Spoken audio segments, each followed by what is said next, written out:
wabarakatuh. Berjumpa kembali dalam program Ramadan At-Taqwa Putri Berlian, berbagi keilmuan di bulan Ramadan. Alhamdulillahirabbil alamin wa bihi nasta'in wa ala umuri dunya waddin wassalatu wassalamu ala asyrafil anbiya'i wal mursalin wa ala alihi wa sahbihi ajmain, amma ba'du. Alhamdulillah, salawat serta puji kepada Nabi Muhammad SAW yang telah membawa kita kepada berbagai macam keilmuan sehingga kita bisa berada pada zaman seperti sekarang ini. Pada kesempatan hari ini, di bulan suci Ramadan, alhamdulillah pada bulan suci Ramadan 1443 Hijriah, kita sudah dipertemukan kembali di mana bulan yang penuh dengan keberkahan, maghfirah, rahmat, serta ampunan. Dan pada program hari ini kita akan membahas mengenai puasa dalam kaitannya dengan Al-Quran.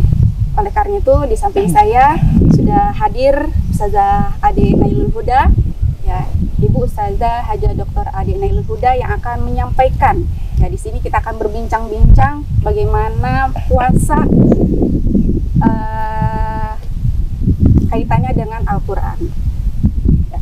Ustazah Ade, langsung saja ini kita bincang-bincang yang kita sampaikan ya. Sebelumnya bagaimana kabarnya Ustazah Ade? Alhamdulillah sehat walafiat. Ya, mudah-mudahan semuanya juga yang di rumah yang sedang menyaksikan juga dalam keadaan sehat. Amin. Amin. Ya. Nah, Ustazah Ade, berpuasa ya, sejauh ini kita pasti ya sejak kita balik kita sudah diwajibkan untuk berpuasa. Selain kita ini melaksanakan puasa, sebaiknya kita harus tahu apa itu makna puasa, arti puasa. Mungkin pemirsa di rumah juga ada yang belum tahu seperti itu ya. Bagaimana puasa dan arti puasa dalam Al-Quran, serta hakikat-hakikat puasa dalam Al-Quran. Baik, terima kasih Ustazah Rif'ah Purnamasari. Penonton pemirsa YouTube channel At-Taqwa Putri yang di rumah, insya Allah saya pada kesempatan kali ini akan mencoba sedikit menjabarkan tentang apa sih puasa dalam perspektif Al-Quran. Memang dalam beberapa keilmuan Islam ini ada pembagian-pembagian ya. Ada pembagian misalnya dari kajian keilmuan Al-Quran dan tafsir, ada kajian dalam ilmu hadis, ada kajian dalam ilmu fikih. Nah, yang diberikan kepada saya, temanya pada hari ini adalah terkait perspektif Al-Quran memandang tentang kewajiban puasa. Kalau untuk definisinya ya, definisi puasa itu diambil dari kata saum ya, artinya berpuasa. Soma yasumu sauman. Dalam bahasa Arab itu dimaknai sebagai al-imsak, artinya sesuatu yang harus ditahan atau menahan diri.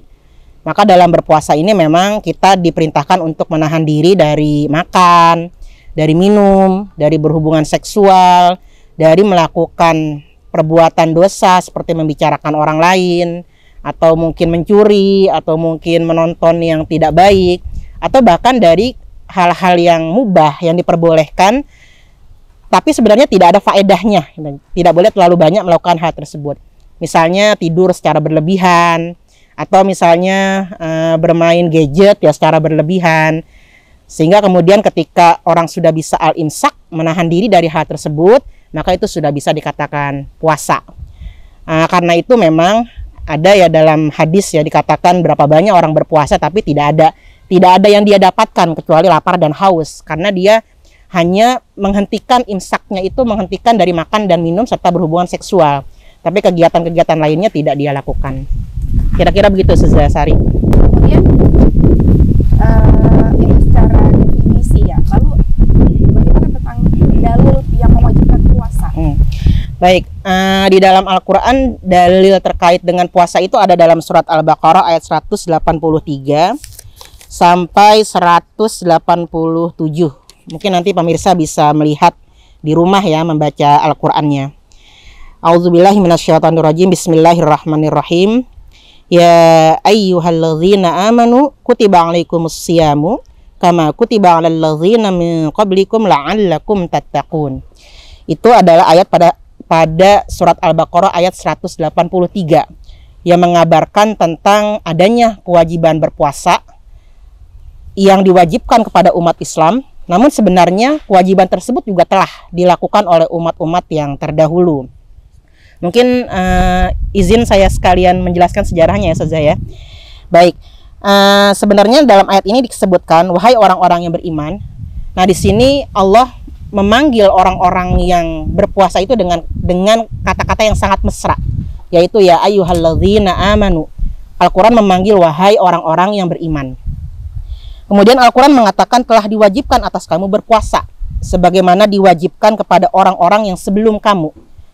Nah, dari sejarahnya kita ada beberapa maklumat ya, bahwa sebenarnya puasa ini sudah dilakukan bukan hanya sekarang, bukan hanya pada orang Islam saja, bukan hanya diwajibkan untuk kaum muslimin saja. Tapi sebenarnya ibadah puasa ini adalah termasuk salah satu ibadah yang paling tua, yang paling lama diperintahkan dalam sejarah umat manusia ya, Sesari. Misalnya kalau kita lihat ya, dalam agama-agama lain pun ada kewajiban berpuasa. Nah, misalnya di kaum Buddha itu ada yang namanya uposatan. Kaum Buddha ini berpuasa tapi hanya boleh minum, tidak boleh makan. Kemudian dalam ajarannya kaum Kristen, terutama Kristen Katolik, itu ada yang namanya puasa Rabu Abu. Ya. Rabu Abu itu puasa yang dilakukan setelah puasa 40 hari, itu sebelum Paskah. Kemudian dalam tradisi Yahudi itu ada yang namanya Tanit. Tanit itu tidak makan, sama seperti kita, tidak makan, tidak minum, dan tidak berhubungan seksual. Kemudian ada lagi dalam tradisi Hindu itu, dalam ajaran Hindu ada yang namanya upawasa. Upawasa ini adalah puasa yang dilakukan ketika hari nyepi, itu ya. Jadi puasanya itu dilakukan dari fajar ke fajar. Jadi sebenarnya puasa ini sudah biasa dilakukan oleh berbagai agama dan dari masa ke masa. Makanya Al-Qur'an mengatakan di sini kama kutiba 'alal ladzina min qablikum, sebagaimana diwajibkan kepada umat-umat sebelum kamu. Hikmahnya adalah la'allakum tattaqun, agar kamu bertakwa. Nah, kemudian ada perbedaan antara puasa yang dilakukan oleh kaum muslimin dengan puasa yang dilakukan oleh umat-umat terdahulu. Dalam sejarahnya pun ternyata kita dapati bahwa puasa yang dilakukan oleh kaum muslimin ini pun sebelum datangnya kewajiban puasa Ramadan, kaum muslimin sudah berpuasa sebelumnya. Ada yang berpuasanya itu Senin dengan Kamis ya, itu yang sekarang kita lakukan, puasa sunnah. Itu sebelum datang kewajiban Ramadan, mereka berpuasa Senin dan Kamis. Ada lagi yang melaksanakan puasa Ayyamul Bid ya, 3 hari di pertengahan setiap bulan. Kemudian ada lagi yang berpuasa pada hari Asyura, tanggal 10 Muharram. Ini karena melihat ya, ketika Nabi datang ke kota Madinah, melihat orang Yahudi yang mereka berpuasa Asyura. Kemudian Rasulullah mengatakan kalau aku hidup tahun depan kita akan puasa Tasu'a dan Asyura, tanggal 9 dan 10 Muharram. Nah, kemudian ketika turun ayat 184, di mana dalam 184 ini mohon maaf, ada 185 ya, 185, di mana pada ayat 185 ini disebut Syahrul Ramadan allazi unzila fihi al-Qur'an. Bulan Ramadan adalah bulan yang diturunkan Al-Qur'an di dalamnya. Hudal linnasi wa bayyinatim minal huda wal furqan.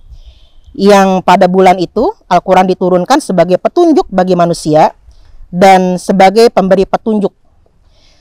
Kemudian ada ayat yang berbunyi faman syahida minkum asy-syahra falyasumhu. Maka barang siapa yang mendapati bulan tersebut, maka berpuasalah. Nah, ayat yang kalimat falyasumhu ini fil amr. Di dalam kaidah usul fikih, amr itu menunjukkan kepada adanya sebuah kewajiban. Nah, ketika ayat 185 ini turun, maka mulailah kaum muslimin itu menjalankan ibadah Ramadan, puasa. Akhirnya kemudian puasa-puasa yang sebelumnya ada seperti puasa Senin Kamis, puasa Asyura, kemudian puasa Ayyamul Bid itu dijadikan sunnah atau dihapus kewajibannya, diganti dengan kewajiban puasa selama bulan Ramadan. Nah, kira-kira sejarahnya seperti itu. Masya Allah ya, bagaimana akhirnya kita diwajibkan berpuasa begitu ya, sesuai dengan asbabun nuzulnya. Ya, asbabun nuzulnya sebenarnya nanti ya, pada ada teknik berpuasa. Ini boleh saya langsung jelaskan, Ustazah? Oh, iya, boleh. Jadi sebenarnya begini. Awal-awal puasa Ramadan itu tidak seperti sekarang ya. Kalau sekarang itu kan puasanya kita mulai fajar, kemudian sampai maghrib ya, sampai tenggelamnya matahari. Itu puasa yang sekarang kita lakukan. Nah, pada awal Islam itu tidak seperti itu, belum seperti itu. Jadi dulu itu puasa hampir 24 jam. Jadi hampir mirip dengan puasa-puasa yang dilakukan oleh kaum Yahudi ya, atau yang tadi itu yang saya sebutkan kaum Hindu itu ya. Jadi puasa itu kan sebenarnya bermacam-macam. Ada misalnya dalam surat Maryam itu ya, ada kisah di mana Siti Maryam berpuasa berbicara. Itu puasa juga namanya. Ada misalnya kalau orang Nasrani, mereka berpuasanya 40 hari tidak menjalankan keburukan, itu berpuasa juga. Nah, ada yang puasanya itu sampai fajar ketemu fajar ya. Jadi puasanya itu puasa tapi berbeda-beda caranya.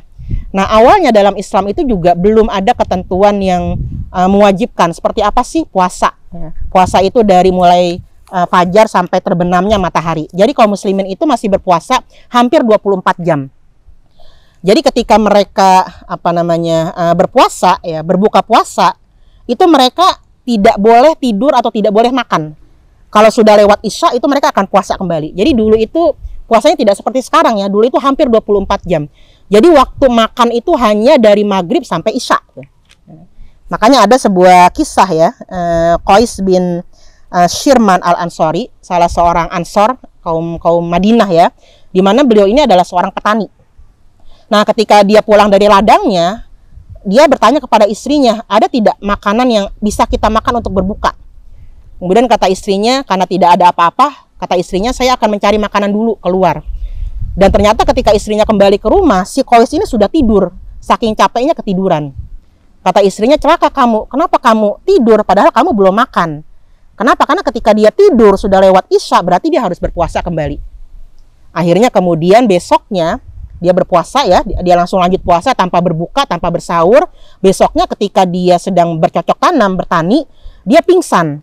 Nah, kemudian kabar ini datang kepada Rasulullah. Maka kemudian turun ayat 187 ini ya. Bunyinya, Bismillahirrahmanirrahim. Uhilla lakum lailatus siyamir rafasu ila nisaikum. Dihalalkan bagi kamu pada malam puasa itu untuk bergaul dengan istri-istri kamu. Jadi kalau tadi kan puasanya kan malam itu ikut puasa, tapi akhirnya setelah ayat ini turun boleh ya hukumnya berhubungan seksual dengan istri ya. Hunna libasul lakum wa antum libasul lahun. Nah, kemudian ada lagi ayat wa kulu washrabu hatta yatabayyana lakumul khaytul abyadu minal khaytil aswadi minal fajri.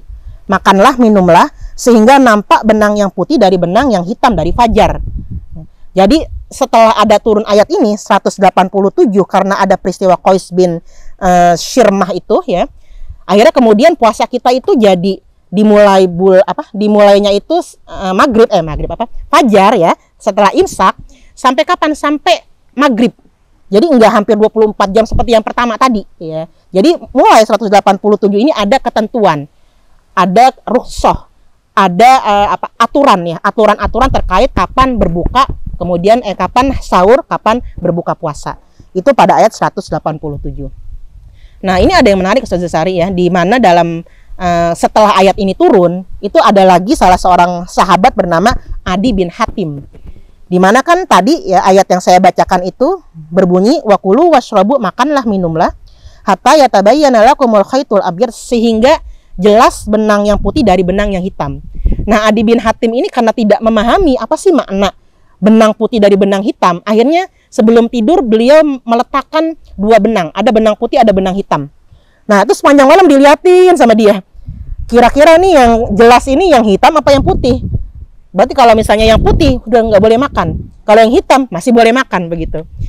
Tapi dia bingung, ini sebenarnya maksudnya apa sih khaytul abyad minal khaytil aswad? Akhirnya kemudian besoknya beliau datang kepada Rasulullah, baginda Nabi SAW, kemudian bertanya masalah ini. Kemudian Nabi tersenyum, kata Rasulullah, al khaytul abyad minal khaytil aswadi minal fajri. Jadi dijelaskan yang dimaksud dengan khaytul abyad itu adalah ketika matahari itu sudah serambut gitu ya. Apa sih namanya ya? Jadi sudah masuk waktu imsak kalau kita. Itu kan sudah ada cahaya, tapi cahayanya sedikit banget gitu ya. Ya, secercah. Mungkin yang bisa ngelihat itu ayam ya. Kenapa ayam? Karena katanya menurut penelitian ayam itu dia punya jambul ya, di mana jambulnya itu bisa mendeteksi cahaya yang per mili kecilnya, di mana mata manusia itu belum bisa ngelihat, tapi ayam udah bisa ngelihat, gitu ya. Ya mikro mungkin ya, yang kecil banget lah.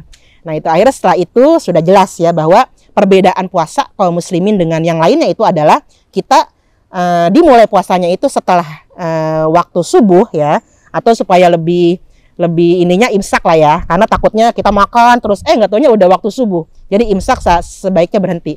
Sampai kapan? Sampai kemudian waktu maghrib. Khaitul abyad minal khaitil aswad. Itu saja. Andaikan kalau tidak ada kasus seperti itu ya, kita mungkin berpuasa selama 24 jam. Iya. Apa yang terjadi? Kita puasa 12 jam saja ya. Betul, rasanya. iya. Udah ada yang mau pingsan Iya. kelaparan. Ya. Oke. Kemudian tadi tentang bagaimana sejarah, bagaimana asbabun nuzul diwajibkannya berpuasa ya di bulan suci Ramadan. Lalu apa sih hikmahnya puasa dalam Al-Quran? Baik ya, ada beberapa hikmah yang bisa kita ambil ya di dalam puasa yang disebutkan dalam Al-Quran. Nah sebenarnya kalau di dalam ayatnya sendiri ya, ayat 183 itu sudah disebutkan la'allakum tattaqun, agar supaya kamu menjadi orang yang bertakwa. Itu sudah hikmahnya. Memang ada penjabaran-penjabaran dari para ulama terkait hikmah-hikmah puasa ya. Misalnya ini yang saya kutip ya dari tafsir Ibnu Katsir, tafsir Al-Qur'anul Azim, karangannya atau penulisnya Ibnu Katsir. Beliau menyebutkan bahwa hikmah berpuasa itu ada dua. Yang pertama itu untuk mensucikan tubuh, membersihkan tubuh ya. Karena tubuh manusia ini karena terlalu banyak makan ya, akhirnya terlalu banyak penyakit. Maka dia harus ya di detox ya, kalau bahasa kerennya sekarang. Tapi sebenarnya ulama terdahulu juga udah tahu itu ya, cuma bahasanya nggak sekeren sekarang. Nggak detox ya. Kemudian yang kedua itu untuk mempersempit jalan setan. Karena kan sebenarnya ya para ulama terdahulu itu selalu mengaitkan kesulitan untuk bertakwanya seseorang ya, untuk mencapai hikmah pada ayat 183 ini karena adanya rayuan setan. Dan salah satu cara untuk mempersempit jalan setan agar supaya tidak menggoda manusia itu yaitu dengan cara berpuasa. Ada dalam sebuah hadis ya, ma'syarus syabab man istata'a minkumul ba'a falyatazawwaj. Wahai kaum muda, barang siapa yang kamu tidak mampu untuk membujang ya, maka berpuasalah. Kenapa berpuasa? Fa innahu aghaddu lil basari, karena dia bisa menundukkan pandangan. Wa asanu lil farji, bisa menjaga farj ya, mensucikan farj. Kemudian ada lagi wa man lam yastati fa alaihi bisaumi.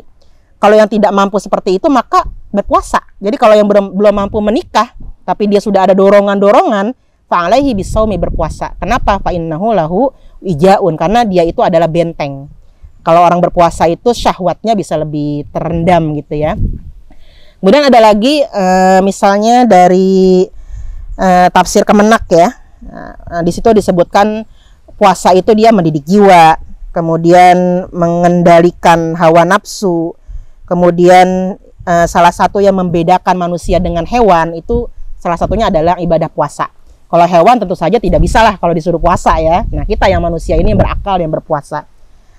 Kemudian ada lagi yang menarik ya, yang diambil dari tafsir As-Sobuni ya, tafsir Al-Ahkam ya. Beliau mengatakan hikmahnya itu yang pertama adalah mendidik jiwa agar bertakwa. Kenapa? Karena ketika kita berpuasa, kita sebenarnya bisa aja kan minum tapi nggak kelihatan ya.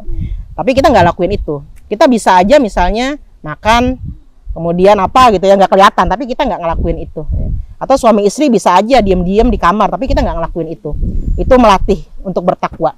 Selain itu yang tadi saya sebutkan di awal, definisinya kan puasa itu al-imsak, menahan diri dari perbuatan yang mubah pun ketika tidak ada faedahnya, itu sebaiknya ketika berpuasa menahan diri.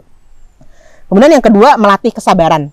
Melatih kesabaran. Dengan melatih kesabaran ini juga otomatis kita melatih syahwat ya, melatih nafsu yang ada di dalam jiwa kita.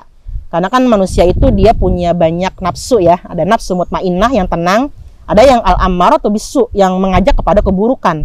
Nah dengan puasa itu insya Allah kita juga akan dilatih ya untuk bersabar. Kemudian yang ketiga itu menumbuhkan kasih sayang kepada kaum fakir miskin. Sehingga orang bisa merasakan, oh seperti ini kok rasanya lapar, oh seperti ini rasanya haus. Kalau tidak berpuasa kita tidak tahu bagaimana perjuangannya orang-orang yang sulit ya dalam makan. Kemudian yang terakhir, sehat ya, itu yang sudah pasti. Mungkin nanti akan ada segmen lain ya Saudara Sari ya, terkait dengan kesehatan dari karena adanya puasa. Secara medisnya ya. Kemudian begini Saudara Ade, Kalau tadi kan kita sudah berbicara hikmah ya, bagaimana hikmah puasa dalam perspektif Al-Quran. Lalu apa saja sih amalan-amalan yang sebaiknya dilakukan? Nah, dilakukan oleh kita muslimin yang sedang menjalankan ibadah puasa, apa saja amalan-amalannya? Baik ya. Kalau amalan-amalan, saya pikir semua amalan-amalan yang bagus itu pasti baik dilakukan di bulan Ramadan ya. Karena amalan yang dilakukan di bulan lain itu berbeda pahalanya dibandingkan dengan yang dilakukan di bulan Ramadan gitu ya. Berkali-kali lipat kan Ramadan tersebut. Tapi kalau kita lihat dalam Al-Qur'an ya, saya akan menyebutkan ya hikmah-hikmahnya yang ada di dalam surat Al-Baqarah ayat 183 sampai 187 ini. Yang pertama tentu saja berpuasa ya. Ini dalilnya surat Al-Baqarah ayat 183. Kutiba alaikumus syiyam kama kutiba alal ladzina min qablikum la'allakum tattaqun. Berpuasa ya. Bahkan ada ulama yang mengatakan ketika kita tidak berpuasa di bulan Ramadan, kemudian kita mengkodoknya, menggantinya dengan hari yang lain, itu ada ulama mengatakan pahalanya itu tidak sebanyak ketika kita berpuasa di bulan Ramadan. Gitu. Makanya mungkin ada ya orang yang membela-belain lah istilahnya ya. Kalau mungkin haid, nifas kan tidak bisa puasa. Misalnya ada orang berpergian jauh ya, kemudian dia tetap bela-belain puasa Ramadan. Meskipun ada yang mengatakan kan bisa dikodok, iya tapi pahalanya tidak sama seperti ketika kita kodok. Tapi tentu saja ini harus melihat kepada fisik ya. Artinya ketika kita kemudian mendapat mudarat gara-gara kita mempertahankan ya puasa bela-belain akhirnya kita sakit, itu juga tidak diperkenankan dalam agama. Kalau sudah diberikan rukhsah ya dan ternyata kita tidak kuat, kita sebaiknya mengambil rukhsah tersebut. Itu yang pertama. Kemudian yang kedua, memberi makan orang miskin atau memberi makan orang yang sedang berpuasa. Ini misalnya dalam surat ayat 184 dikatakan walallazina yutiqunahu fidyatun ta'amu miskin. Meskipun memang dalam ayat ini kaitannya nanti dengan fidyah ya, yang mungkin dalam segmen lain akan dijelaskan apa itu fidyah. Tapi ini bisa kita lihat bahwa memberi makan itu termasuk salah satu keutamaan ibadah, terutama di bulan Ramadan. Kemudian yang ketiga, ini yang sangat penting, ayat 185, Syahrul Ramadan alladzi unzila fihil Qur'an. Bulan Ramadan itu adalah bulan yang diturunkan Al-Qur'an. Maka ibadah yang paling baik itu adalah membaca Al-Qur'an. Nah, saya mohon izin Ustazah, ada yang ingin saya sampaikan terkait dengan membaca Al-Qur'an. Pernah ada yang bertanya begini dengan saya ya. Ustazah, anak santri kita nih, kelas 2 aliyah, itu cerdas-cerdas loh mereka. Mereka bertanya begini. Ustazah katanya, itu kan Al-Qur'an katanya turunnya nuzulul Qur'an pada tanggal 17 Ramadan. Ya. Tapi tadi Ustazah jelaskan Al-Qur'an itu turunnya inna anzalnahu fi lailatul qadri pada hari Lailatul Qadar, malam Lailatul Qadar. Nah, itu yang benar yang mana Ustazah? 17 Ramadan apa Lailatul Qadar? Nah, sedangkan Lailatul Qadar itu kan tanggal 21, 23, 25, 27 dengan 29. Oh, saya bilang, oh kamu cerdas ini, itu anak kita tuh ya, MAK. Kemudian saya jelaskan. Al-Qur'an itu sebenarnya turunnya dia bertahap ya, bertahap. Jadi pertama kali Al-Qur'an turun itu di Lauhil Mahfuz. Kemudian setelah dari Lauhil Mahfuz turun ke Baitul Izzah. Turun ke Baitul Izzah itu sekaligus inna anzalnahu fi lailatul qadri. Kapan? Pada malam Lailatul Qadar. Itu sebabnya penggunaan kalimatnya anzalna. Artinya turun sekaligus. Beda dengan nazzala. Kalau nazzala berarti turunnya berkali-kali. Dalam kaidah bahasa Arab begitu. Jadi kalau kotoa sekali membelah sekali kotoa. Tapi kalau kotoa itu berarti ngirisnya berkali-kali, gitu ya. Karena ada tasdidnya di atasnya. Jadi kalau yang sekali turun itu pada malam Lailatul Qadar. Kapan? Nggak ada yang tahu pastinya. Hanya diberitahu pada malam ganjil di 10 hari terakhir bulan Ramadan.